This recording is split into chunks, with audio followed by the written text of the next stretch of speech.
right, here we go. Ratio rate review. It says identify which one is a ratio, a rate, and a unit rate. So I don't have to do any math. I'm just going to say which one's a ratio, which one's a rate, and which one is a unit rate.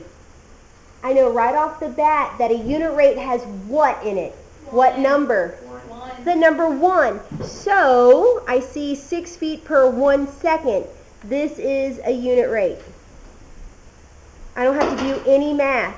There's no math involved.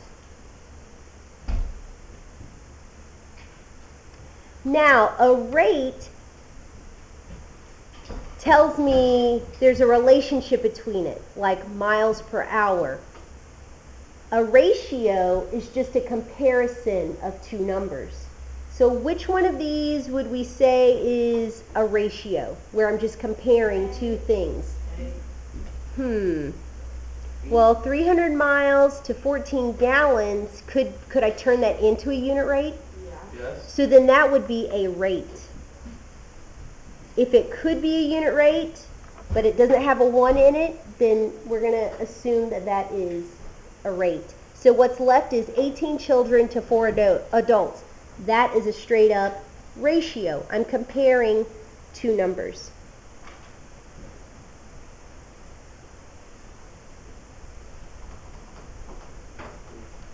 Ooh, that's getting bright.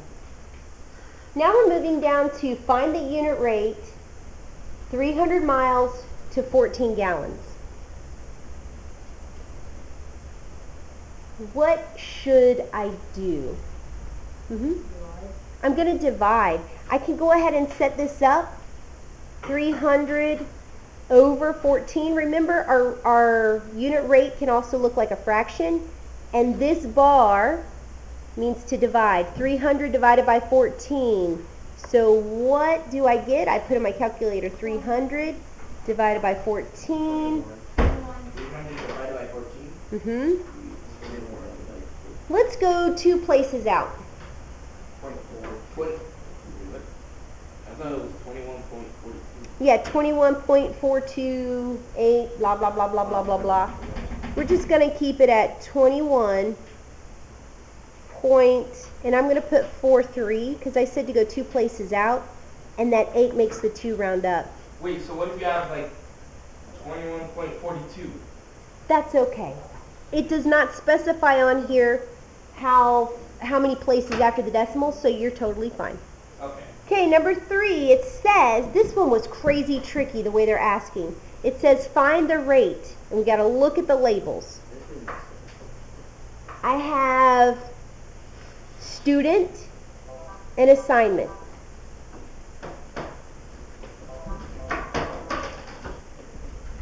And I have a phone call.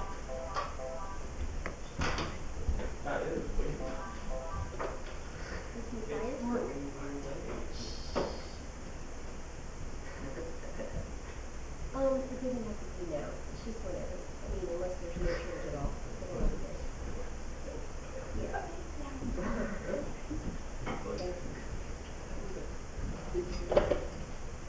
Okay. That's pretty nice.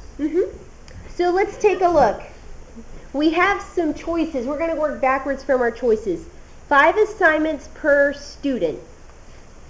Is there 5 assignments per 1 student? Yes. All right, well, let's look at B. Are there 5 students per assignment? No. 5 students. Where would 5 go? If I kept this going, right, this would be 4, and then 5. What number would go here? 4, 5, 6. 5, 10, 15, 20. 20. What would go here? 25. 25. So, are there 5 students? Let's check our table. 5 students per assignment? No. So I'm just going to cross that one out. Nope. Are there 15 assignments per student? No. No. Are there 15 students per assignment? No. Whoa. Look at the wings. So if we're going all the way to 15 students per assignment, does that even make sense? No. No, so there are 5 assignments per 1 student. So that would be my answer.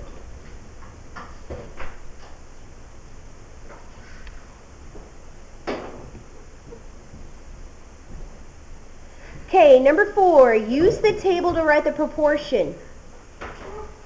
We know how to do this, don't we? Yes. We do know how to do this. So what we're going to do is go from our answer choices and check.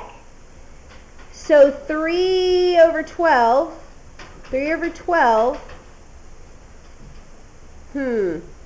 to 14 over x. Are these the same across? No. What I'm going to do is label. If I ever don't know what's going on, George, I'm going to label. So this is 3. We're going to say Monday, not washed. And 12 would be Monday washed.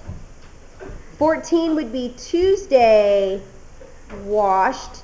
And X would be Tuesday not washed. Does this line up? I need the same thing going across. Does that line up? Washed and not washed? Yes. No. This is not washed compared to washed. Will that one work? No. No. Let's do this. 12 washed, 3 not washed. X is not washed, and 14 is washed. Do those line up across? Yes. Yes. Washed to washed? No. No, a proportion is only going to work if we have the same to the same. Same numerator type, same denominator type. Let's look at this one. 12 is washed. 3 is not washed. 14 is washed. X is not washed. Does that work out? Yes. Yes, but let's check over here just in case. We have X is not washed. 12 is washed. Uh-oh, they're switching things up. This is a Tuesday, or this is a Monday, and this is a Tuesday. Can I switch them around like that? No. No, so our answer is going to be B.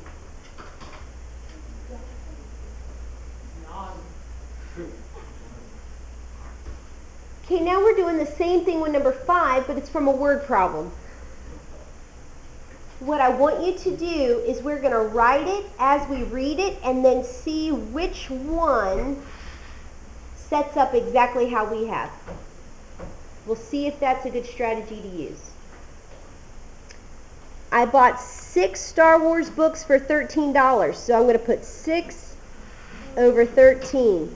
So this is 6 books. How much can I buy? What? How much can I buy 8 more if the cost is the same? What? We ought to do this on my test. How much can I buy 8 more if the cost is the same? This is not a very nice question. If the cost is, per book. So let's just ignore this writing right here. And we're going to say this time we're going to buy 8 books. So how much would it cost? Now, which proportion looks like this?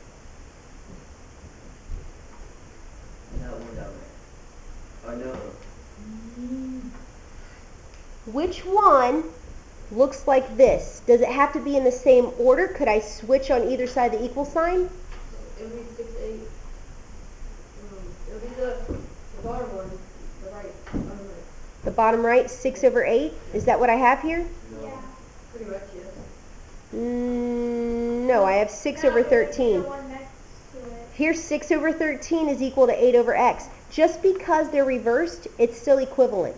Guys, it's whenever I change my numerator, denominator, and they don't line up, that's where I get messed up. This is books to books And money. and money to money. So this one would help me solve.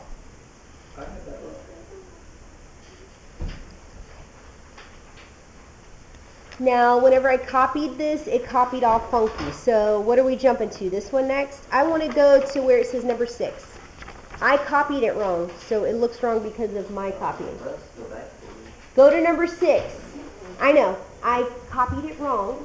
Once again, that's why the pages are not in order. Okay, what steps do I take to solve this proportion? Multiply and divide. We're going to multiply on the diagonal, then we're going to divide by the leftover. I end up with what? We have 27 times 4. I get 108, then I'm going to divide that by 13. 108 divided by 36. You get 3. You get 3. And you go out to 3 again. Okay, what did you guys get for the next one? I got 2x over what? I over got y. 5. Well, I'm So what you need to do, double check your calculator and multiply 35 times 4. Then divide by 28. You get 5.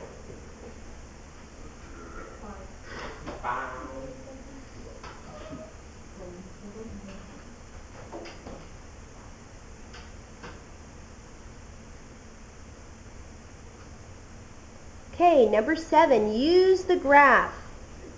This is something we haven't reviewed in a while, okay? Finding out if it's proportional. It says, what is the unit rate of a Star Wars pencil? Unit rate means what? What number will I have in my 1. a 1? I love how you're showing me 1, telling me 1. So what is the unit rate of a Star Wars pencil? We have dollars going up and down. We have pencils going left to right. So if I'm at 1 pencil, where does it hit on the crosshairs? Mark? $4. Well, I'm at 1, That's a crosshair. and here's my crosshair at 1. This is the unit rate, $2 for 1 pencil. Now, they tried to trick you by having a plot point already on the plot, right? They tried to trick you by putting the first one there. But a unit rate is always over 1. 1 is within the unit rate. Okay, what is the constant of proportionality? Guys, that's using that funky equation. Y equals kx. So let's plug in. What'd you plug in? I got B equals KT. So you plugged in dollars for y is equal to k as our constant and a p for pencils. Now let's pick a point on this plot. They already gave us a point right here. We go 2 for x. So k times 2 is equal to 4 for the y, for $4. How would I solve this? I have 4 equals k times 2. Divide by 2. I'm going to divide by 2 on both sides. What do I get? 2. 4 divided by 2 is 2. 2 is equal to k. So that's our constant in proportionality. That's the same, guys, as the unit rate. It's $2 for 1 pencil. So you wrote the equation right here. You solved for the proportionality right there. Guys, this is just crazy confusing stuff to find out the unit rate. That's all it is. Okay, number 8, we're completing the table. Okay, George. I already know this. I already know this. All right, so George, how much is it for 1 soda? 75 cents. Okay, do we agree? Yes. Okay. And that last one is the third one. All right, hold tight. Let's fill this out. We have 1 times $1.50, then $1.50 divided by 2. We get 75 cents. And now, how many sodas would I get if I paid $2.25? 3? Do you Yes. agree? We multiply 2 times $2.25. Yes. Divide by $1.50, we get 3 sodas. Hey, using the information from the table, what is the unit rate? 3. How much does it cost for 1 can of soda? 5. 75 cents. So the unit rate is 75 cents for 1 can. And I already know that. I already know how to write the equation. Now the hardest part is writing the equation for how we would find that constant. So thinking in our head, we know the equation we start with is y equals kx. But now I want to plug in s for my x and a p for my y. So what would y be? 75 cents. Or p, because we're writing an equation, equals ks. That would be our equation. We're just tying this all together. Okay? Are there any questions about this part? No. Okay, now this page gets crazy hard, Oh, God. but we can do this. We still have time, stay with me. It says the equation G equals 3b shows the relationship between the number of girls and the number of boys needed for a musical. How many boys are needed if 21 girls are in the musical? So I'm going to write my equation that they give me. What information can I plug in? Yes.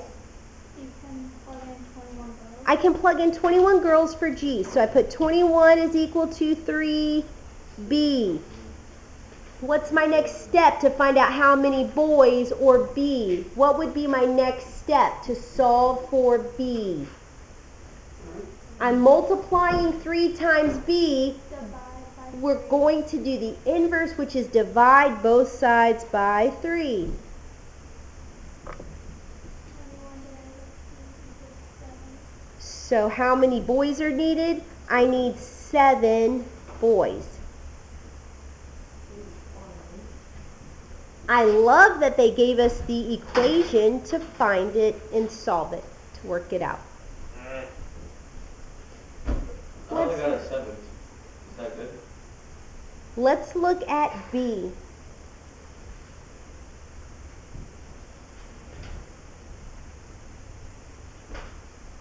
B says the graph shows the relationship between the number of blue and the number of yellow tablespoons of paint to make green. We know that yellow and blue mixed together, we make green. How many tablespoons of yellow paint, we're looking for yellow, does the artist need to mix with 44 tablespoons of blue paint? Whoa. Can I do the, What thing do you want to do, hon? the blue and yellow? The blue and yellow you want to fill out? Mm-hmm. So let's start with this first point.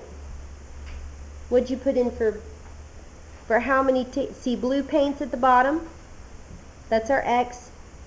Yellow paint is on the Y axis. So what did you put? For the first one, for blue? Uh-huh. 4. Okay, so 4, this is where he's looking right here, 4 tablespoons of blue. And then you need how many of yellow? 5. 5. Excellent. Okay, what would the next one be? 8. Okay, we've got 8 blue, and then we're moving over and we need 10 yellow. And they've got one more point on here. 12. 12 and then 15. 15. So do I want to go all the way to 44 tablespoons of blue paint, or can I find this in an easier way? Find it an easier way. So our easier way would be to make that equation. What would our equation look like?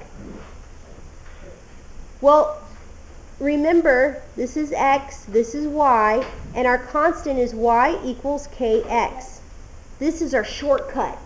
Instead of graphing all the way to 44 tablespoons, we can plug in the information.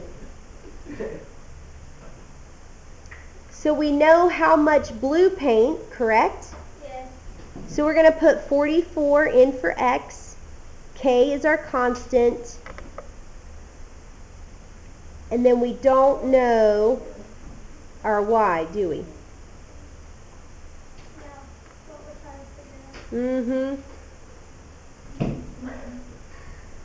So guys, our constant is kind of our unit rate. How are things changing from here to here, to here to here, to here to here? 6 times 4 to 5. Well, we're increasing here by 4, and we're increasing here by 5, right? So technically our constant would be, we can write it as a fraction. It would be for every 5 yellow, we need 4 blue.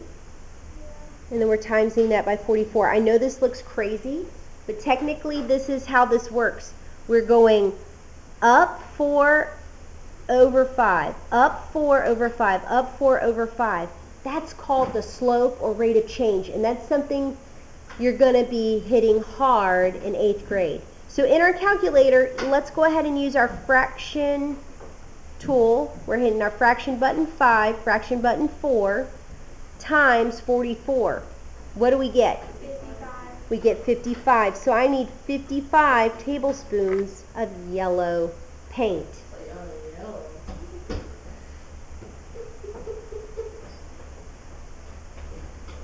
Okay, we're going to take a look at this last question. You guys are doing great. The last question says the table shows the relationship between the height of a custom-built fence to enclose a given area and the cost. What would be the cost of a fence that is 8 feet high? So stay with me, guys. We need something that's 8 feet high, and we don't know what the cost is. Now we know this is x and this is y, so I probably shouldn't have put an x here. We're missing our y.